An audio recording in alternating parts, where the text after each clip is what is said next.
Like a Dragon Pirate Yakuza in Hawaii, or as it's called in Japanese, Like a Dragon 8 Gaiden Pirates in Hawaii, are two quite long names for one upcoming game next year. Unlike what stupid gaming journalists want you to think for some reason, of the last 5 games released in this series, this will be the 4th action-based game, but this time you get to play as Goro Majima, who's only ever been playable in 4 games, but let's be real, it's only ever been 1. And that one was released back in 2015, so what's changed for old Majima since then? And what else about the game as a whole has been changed, or added, or removed, or whatever? Well, that's what I'm here to tell you. The first things I'll mention quickly to get out of the way are just some things that have been added in recent games that you might not know about. So, this game has HDR, or High Dynamic Range, which I promise looks amazing, but it's kinda hard to show on YouTube. There's more subtitle options and more language support. Majima gets the little segue from Infinite Wealth, which if you mark a spot on the map, will automatically drive to it, which is nice. You have a little music player that lets you play a select number of songs, typically from other titles in this series or from other SEGA games whenever you want. And from a while back, there's now a toggle sprint option and it's infinite by default, you can save anywhere, so on and so forth. But now this game is a continuation of Like a Dragon Infinite Wealth, the first game in the series to go overseas. One of the 3 maps of that game, which essentially was the main map, was Honolulu in Hawaii. So that means that of course this studio is going to reuse their assets, and this game is also set in Hawaii. It's also another Gaiden game, although it doesn't have that title in the West, which means there's likely to be many similar elements to Like a Dragon Gaiden: The Man Who Erased His Name from November of last year. And what I meant earlier about Majima realistically being playable in one game is that Yakuza 0 was the first to make him a proper playable character in the traditional action beat-em-up style, and his next 2 appearances just basically copied one of his fighting styles from Yakuza 0, so if you've played Yakuza 0, Gaiden, or Infinite Wealth, it's going to be fairly easy for you to follow along. But speaking of Mad Dog, Majima has Mad Dog again, which to be honest is probably one of the actual worst fighting styles in this series, because in all of its playable appearances it's had like 2 attacks. However, Majima isn't forced to only use it this time, as he now gets Sea Dog, a brand new fighting style where Majima runs around as a pirate doing pirate stuff, I guess. But you Yakuza 0 fans might be wondering what happened to Majima's 3 other styles, Breaker, Thug, and Slugger. Well, Mad Dog is pretty much now just Thug style with a knife. Gone are many of the standard Mad Dog attacks, as they're instead replaced with a bunch of unarmed regular Thug style attacks, but a few of the combo finishes, as well as a heavy attack combo, are a bunch of different knife attacks. It also has a few new charged attacks, which previously it had none, and charged attacks now, unlike the old games, are incredibly good. Not always having the knife also means that you can pick up weapons off the ground, which is something the old Mad Dog can never do. And just like Judgment and the 2 action games after it, you can juggle enemies in this game. However, there's a brand new way to juggle them as well. For a series first, this game has a jump button, which can be done by pressing the evade button. Although you might be wondering how you can evade if pressing the evade button makes you jump. Well, another thing Judgment did was change it so that you have to hold the fighting stance button and press evade, so hold R1 and press X, or RB and press A, or whatever. This is because in battle when you move, you walk,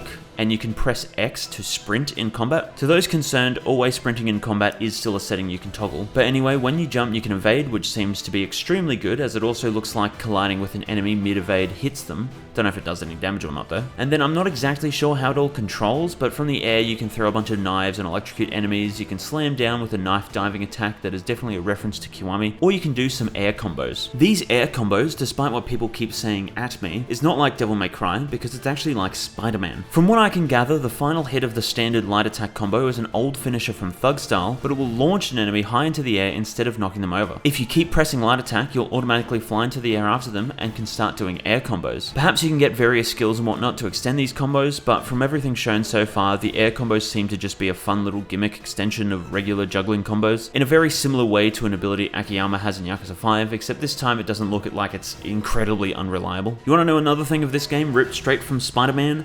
Literal Spidey senses. When an enemy takes aim at Majima, a white glow appears around his head, and it will then turn red when you need to dodge the bullet. Kind of worthless feature in this series, given how guns always make a very loud and very obvious noise, and that they completely ditch the 40-minute wincing animation of when you get shot from zero, but I suppose this is a way to help newer players have an easier time. Another thing that's going to help new players is the new and absurdly broken mechanic of the doppelgangers, an iconic ability Majima gained in Yakuza 5 for some reason. In the top left of the screen, there now rests the Madness gauge, which in other games this would have been either the Extreme Heat or EX gauge. So this is quite obviously this game's version of Extreme Heat. Once it's filled up by attacking enemies, or filled up faster by doing heat actions, you can press R2 or whatever equivalent button and summon the doppelgangers. While these guys are active, you can't build up heat, but you do gain a bunch of new teammates. These clones can all act independently and go beat up your enemies without you having to do literally anything, but there are a couple of attacks and allegedly more with upgrades that will make the clones attack simultaneously, such as the iconic sonic Majima tornado thing he does, and you can also charge that now. You can also do at least one new heat action in this mode, although given how heat can't charge in this mode, I wonder if maybe it is like the other extreme heat mechanics in that doing a heat action will just drain part of the charge. And besides drinking heat restoring items, perhaps you can gain more heat by taunting, but I'm yet to see anyone taunt in these previews. But then there's the brand new fighting style called Sea Dog, or Pirates with an S in Japanese, which is a weird name. This definitely seems like it's supposed to be a more group-focused fighting style with very wide attacks and some fancy weapons Majima can use. He wields two cutlasses that when you hold light attack can be thrown around like that one attack Kratos has in God of War. You can hold heavy attack and fire a gun that when charged can hit a wide group of enemies, or you can hold grab and pull yourself towards an enemy or slam a mid-air enemy down into the ground. This whole style is quite obviously just this game's version of the agent style from the first Gaiden, although instead of it being secret agent stuff, it's just pirate stuff. Rather than pulling an enemy towards you, you pull yourself towards them. Instead of an AoE explosion with light attack, it's a pair of swords you spin around, and instead of a kind of weak projectile thing, you just shoot people. So yeah, pretty cool. But some things to note is that when the swords are mid-air, you don't swap back to Mad Dog, but you do temporarily get to use some of the unarmed thug style attacks. So my hope is that there is a way to extend how long the swords fly around for, as I believe there could be some very fun and exciting combos you can get off that. The swords and the gun also seem to incorporate themselves into some of the combo strings, but which finishes are what exactly, I don't know. And although they've not shown anything, I get a feeling that you might be able to do something with the Madness Gauge and Sea Dog style, but what that thing may be, I have no idea. In the pause screen, it also displays the 3 pirate tools on the menu, and some people believe that it might be that you can upgrade these things or swap them around or whatever. However, I believe it's the exact same as the Daidoji gadgets from Gaiden, in that they are just forever there on the main menu, even though it's like kind of worthless information most of the time. One thing you can customize though are a bunch of rings that Majima can equip. This is just equipment from the other games, so these things can raise or lower stats depending on what the thing is, as well as giving you various special effects like more heat generation or something. This is a clever little idea, and being able to equip up to 10 different rings is pretty crazy. There's also these 4 locked icons on the pause screen, which seem to correspond with what I can only assume would be a direction on the D-pad, but given how Down changes fighting styles and that this game doesn't have either of the Judgment's shortcut mechanics, I believe that this is something to do with the not yet properly showcased pirate seafaring stuff. Speaking of changing fighting styles, you can change fighting styles so quickly in this game that you can actually start attacking before the animation has even ended, making this significantly faster than Lost Judgment, which previously had the record. However, you do only have 2, and I'm also curious to find out how fast you can swap from one style to the other and then back again. Your combo speed is also ludicrously fast, which is great to see because as much as the surrounding upgrades improve the overall experience, your combo speed in Gaiden was a little bit too slow, so they've clearly taken that criticism on board. I mean, even pressing guard to turn the grab around is way faster, and you're able to attack way faster from it too. Your tracking is also Tekken 8 levels of ridiculous. Miss an attack? Don't worry, Majima will just automatically move his entire body to whatever enemy you're targeting to hit them. It's kind of like Agent Style and Extreme Heat from Gaiden, but this is just how it works at all times. It definitely does seem like this game is going to be easier than blinking, but maybe this next mechanic will even the odds or something, I don't know. Certain attacks enemies can do will cause them to glow white. Now at first I thought this may have been this game's equivalent to Mortal Reversals, a mechanic introduced in Lost Judgment where an enemy goes to do a deadly attack, which is a super duper strong attack that if you dodge at the right time you can press grab and do a counter attack. This does not seem to be the case though. I saw at one point when someone dodged one of these attacks that it went slow-mo and they dodged further than usual, but I also saw someone dodge a standard attack and it did the same slow-mo for some reason. There was no prompt for an attack at all when either of these attacks were dodged. There was also one enemy who was glowing white, but it wasn't an attack and it was instead a grab. The enemies didn't seem to have reduced knockback or invincibility or something when they did this, I don't think, although at one point someone blocked one of these attacks which broke Majima's guard and again had a bit of slow-mo, which I hope having your guard doesn't slow the game down, but anyway, I have zero clue as to how the hell these things work, but perhaps it's because you need upgrades or something to be able to do anything with them. I genuinely have no clue. Then there's a few things that are more on the miscellaneous side, starting with the UI. It isn't as clean and sexy as Gaiden's. I mean, it's a bit ugly to be completely honest, but at least the minimap and bits and pieces of the menu have a bit of a pirate theme going for them, so that's interesting. The heat gauge is also displayed like Yakuza 0's, although it's from top to bottom rather than bottom to top, which hopefully it can be extended beyond just 2, but regardless, it's a nice little homage to Majima's proper playable origin. Also a smaller thing, but the map icons and stuff have a little bit of a different tint to them,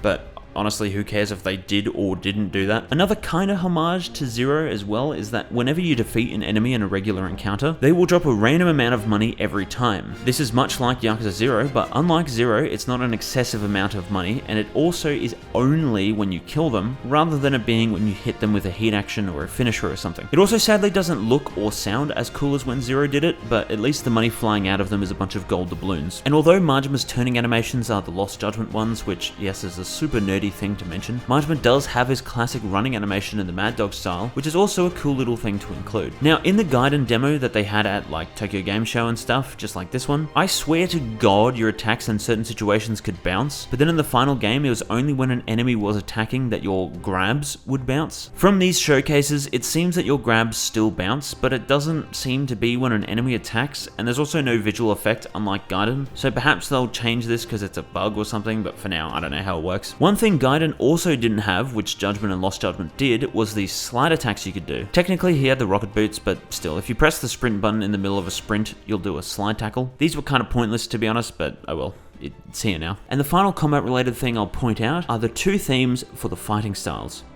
Dude, they sound so cash. And this might be completely irrelevant to a lot of people, but at this time, with what little I can hear, given the trimmed down nature of all this gameplay and the fact that I can't hear it very well, I think that maybe Sara Yoshida did Mad Dog and Yuri Fukuda did Sea Dog.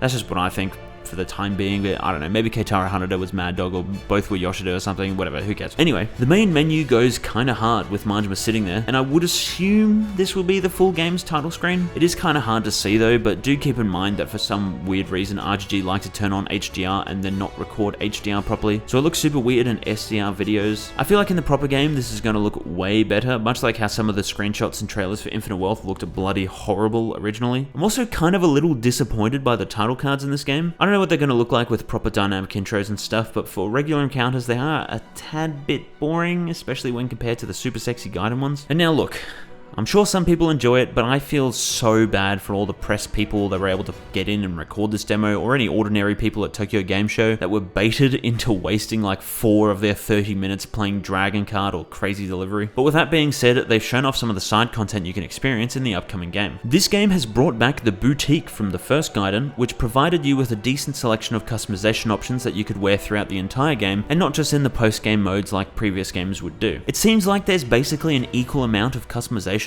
Not everything has a color or texture variation like it did in Gaiden, but there's more varied options than just a couple of suits and stuff. You can also choose some preset loadouts that will style Majima in some classic outfits. The ones that are available in at least the demo, as there does seem to be more, are his new Hawaii outfit, his new pirate outfit, Zombie Majima from Kiami, everyone's idol Majima from Yakuza 0, Goromi from Kiami, and his Infinite Wealth Fisher outfit. You can also dress Majima up in his iconic outfit, Sugiura from Judgment's outfit, his Yakuza 0 outfit, as well as his jacketless outfit he wears in one cutscene, Yagami's jacket, do a Judgment 3 RGG play, and Kiryu's secret agent outfit. You can also set an outfit for the pirate style and for the Mad Dog style, which will change whenever you swap styles, and depending on your location, the game will choose one of those style outfits to wear outside of combat. And you can customize Goro, the cute little tiger, so hell yeah. There's also at least one brand new karaoke song, which is a goofy little thing done by the wonderful Sara Yoshida. But what's funny is that the one Kiwami 2 karaoke song you get makes Majima dance around with the Dragon Engine karaoke animations, but the others have him do his Dead Souls dancing animations. And another funny thing, I guess because Majima has no friends, Andre Richardson and Kason are there to cheer him on when he sings. And holy shit, I am learning how terrible some people can be at rhythm games by seeing some of these previews of the karaoke minigame. Like, holy dicks, either the setup they had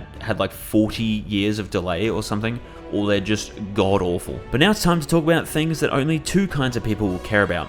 Me and the developers. But I find this sort of stuff interesting, so I can only imagine if you're here at this point in the video, then you will too. I'll start off with RGG massacring a feature that I have forever glazed to death. Okay, so prior to Yakuza 5, holding the camera reset button would just reset the camera and then that was it. But Yakuza 5 made it so that in combat, if you continued to hold the button, it would disable the use of heat in combat. Now, those are untouched, but in Judgment, when you hold the button down, it would actually lock the camera in place, or more accurately, it would disable the auto camera. This was an amazing amazing feature for me trying to record things, but I also just constantly use it normally when playing the games, especially since when you're running around and trying to look at the side of you, the camera will just constantly beat you to death with a hammer. But in this new game, they've added a new thing called search mode, where you hold L2 to pop up this little crosshair. Similar to a thing in Gaiden, you can use this to grapple items out of trees or whatever, but you can also use it to rappel up to certain spots on the maps to find secret treasures and whatever else there may be. It's not like the best thing ever invented, known as the wire bugs in Monster Hunter Rise, as you can't use it in combat or anything, so realistically it's just a special way to control the camera. It truly seems kind of worthless, and because this game is clearly built off of the last Gaiden, which was just built off of Judgment and Lost Judgment, those games didn't have the setting to just flat out disable the auto camera at all. So please, RGG, for literally just my sake, make that search mode R1 because the walk button is quite literally worthless. Or promise me you'll add in the setting to disable the auto camera, and my life will be yours. But in regards to the camera, this game might be using the new Infinite Wealth camera. It's a little hard to tell unless you snap the camera around back and forth quickly, but if it is, then that's a great thing because it controls 800 times better than the previous one, especially if you're using a keyboard and mouse, so here's hoping we keep the new camera. And finally, when you enter and exit the revolve bar, just like Lost Judgment with the survive bar, there's no loading screen, hell bloody yes. But that's all I've been able to observe so far. Quite an impressive amount given that I've literally never touched the game, but I mean, you know, what else would you expect from someone so autistic? But I'm incredibly excited for this game. It definitely has the potential to be more fun and exciting than Lost Judgment, which if you haven't played, well, don't listen to the stupid fucking game journalists to pretend that it doesn't exist, because it does. It came out right after Like a Dragon and will indeed blow your socks off, I promise. But much like Lost Judgment, this game might be incredibly easy, which is 100% thanks to Majima looking like he's going to be OP as shit. I mean, the tracking of combos, the speed of them, your movement, the fact that anyone without a weapon literally can't block your bladed attacks, the doppelgangers, like, you're going to struggle to ever lose in this game, I think. But perhaps we'll see. Perhaps these demos were just on easy, and perhaps there's more exciting challenges yet to be seen. And now, unsurprisingly, a lot of the videos I found online were a lot of people claiming to have played the game, but then their clips look suspiciously similar to someone else's. I don't know, but a lot of the footage that exists for this game so far has been a bit shit. So if you're looking forward to seeing some absolutely phenomenal, high-quality gameplay for when this game comes out, probably subscribe to someone else, but if you want to hear someone tell you about every single aspect about all of these games, including this very game, go ahead and subscribe. And share this with all your pirate mateys, or something. And be sure to watch another one of my videos. Or don't. I mean, what am I going to do about it? It's not like I can find out where you live and sneak into your house to come up right behind you and, you know, violently force you to watch another one of my... Behind you.